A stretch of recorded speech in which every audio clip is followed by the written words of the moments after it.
Itu baru kritikan saat debat pilpres. Gimana lagi saat jadi presiden? Tiap hari dikritik oleh oposisi, dikritik oleh masyarakat luas. Kadang kritikannya sangat pedas dan keras. Gimana Prabowo menyikapi ini semua? Nggak mungkin dia kembali seperti dulu, marah-marah dan gebrak meja.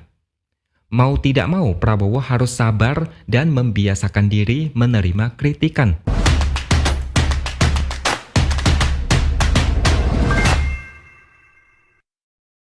Halo, bertemu lagi dengan saya, X Hardy di Opini Siword. Prabowo berusaha merangkul pihak dari luar koalisi untuk bergabung dengan pemerintahan selanjutnya. Ada yang senang hati mau bergabung, ada yang ngarep tapi belum kesampaian, dan ada juga yang sepertinya sudah berancang-ancang untuk menjadi pihak di luar pemerintahan alias oposisi. Sampai saat ini belum ada yang fix pihak mana bakal kemana. Setidaknya kita harus tunggu sampai Prabowo dilantik menjadi presiden pada Oktober mendatang. Prabowo lalu membuat satu statement terkait mereka yang nantinya tidak mau diajak kerjasama. Saya menilai Prabowo membuat blunder besar. Prabowo seakan salah kaprah tapi membuat statement yang bakal dianggap negatif. Prabowo langsung belak-belakan meminta kepada pihak yang tidak mau diajak kerjasama untuk tidak mengganggu. Prabowo bilang dia akan terus berjuang dengan orang-orang yang mau diajak kerjasama. Prabowo oke-oke saja, tidak masalah kalau ada pihak yang tidak mau diajak kerjasama. Tapi bagi yang tidak mau diajak kerjasama, dia minta silakan jadi penonton saja, jangan mengganggu.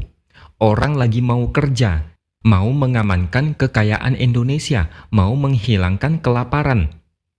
Banyak komentar yang menyebut Prabowo mulai memperlihatkan sifat aslinya. Belum menjabat saja, sudah mulai tebar peringatan. Ini adalah pertanda Prabowo kurang suka dikritik. Mereka yang tidak mau kerjasama, yang memilih jadi oposisi, harusnya dihargai. Mereka inilah yang akan menjadi penyeimbang. Kalau cuma jadi penonton, lantas kalau misalnya ada penyelewengan dan praktik-praktik tidak benar, apakah harus menonton doang? Kalau ada kebijakan konyol, aturan yang ngawur, atau isu-isu yang kontroversial, masa cuma nonton doang? Ada yang tidak beres, masa disuruh diam aja? Kalau mengganggu dalam hal membuat keributan, menghasut atau memprovokasi, oke, saya setuju. Tapi kalau dipikir-pikir lagi, ketika ada banyak kelompok tukang provokasi di era Jokowi, itu pendukung siapa? Prabowo meminta jangan diganggu, meminta pihak lain jadi penonton. Ini bukan tindakan yang bijak, tapi mencerminkan sikap tidak berani dikritik keras. Bisa juga ajakan kerjasama diartikan sebagai menambah dukungan mayoritas parlemen. Artinya, kebijakan Prabowo nanti maunya mulus tanpa hambatan. Dia mungkin berharap apa yang mau dia kerjakan bisa mudah diloloskan tanpa perlawanan. Dan kalau tidak mau diajak kerjasama, cukup menonton aja, jangan ganggu. Ini sangat tidak masuk akal. Lagian, setiap parpol atau pihak manapun berhak menjadi oposisi. Oposisi berhak mengkritik kebijakan yang dianggap tidak beres atau ada kejanggalan. Seharusnya jadi pemimpin tidak boleh alergi dengan kritik. Prabowo selama ini selalu kagum dengan sosok Jokowi. Tiap kali pidato sering memuji Jokowi. Jokowi jadi inspirasi Prabowo. Jokowi kritik sekeras apapun tidak protes. Kadang bahkan dihajar dengan hoaks dan fitnah, tapi tetap santai aja.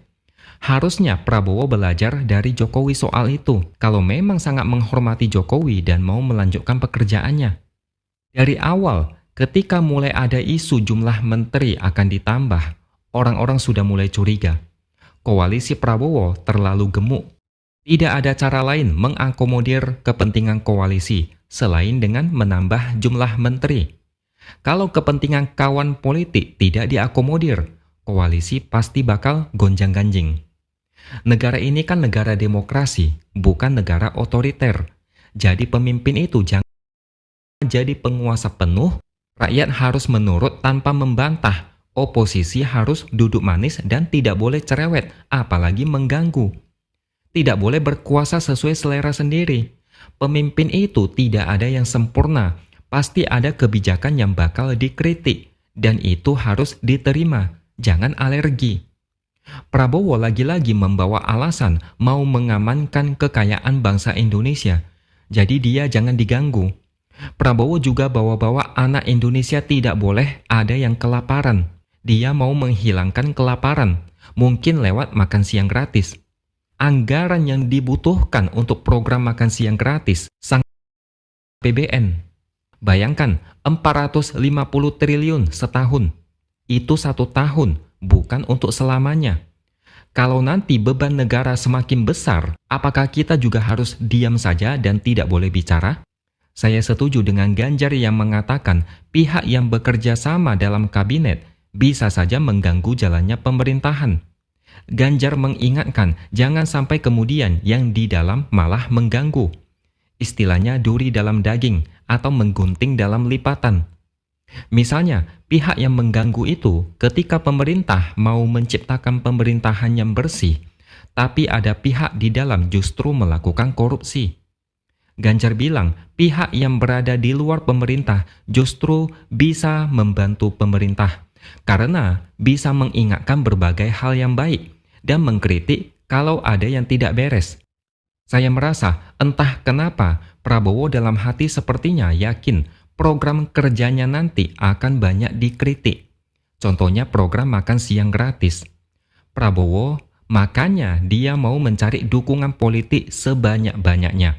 Apalagi ini soal anggaran ratusan triliun setiap tahun. Tapi di balik ucapannya, Prabowo malah blunder. Dia seolah mau bilang, jangan ganggu apa yang mau dia lakukan. Cukup nonton aja.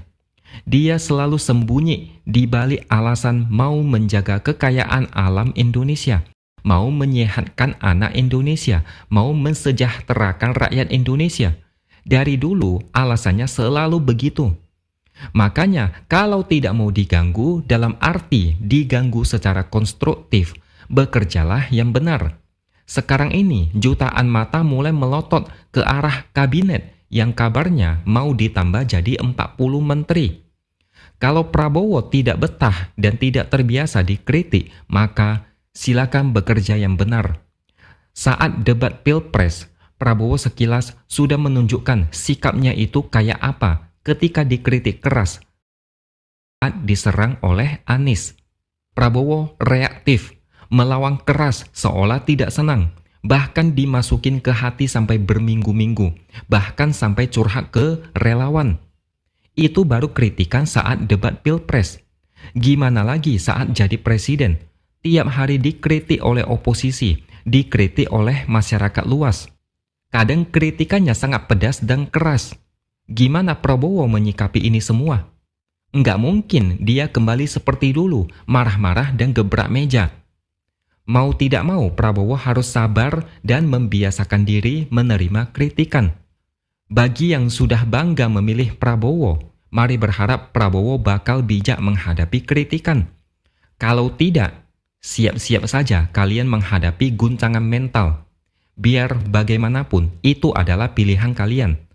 Oke, sampai di sini dulu opini dari saya. Subscribe channel ini supaya makin berkembang dan jangan lupa tuliskan komentar Anda. Terima kasih sudah menonton dan sampai jumpa lagi di lain kesempatan.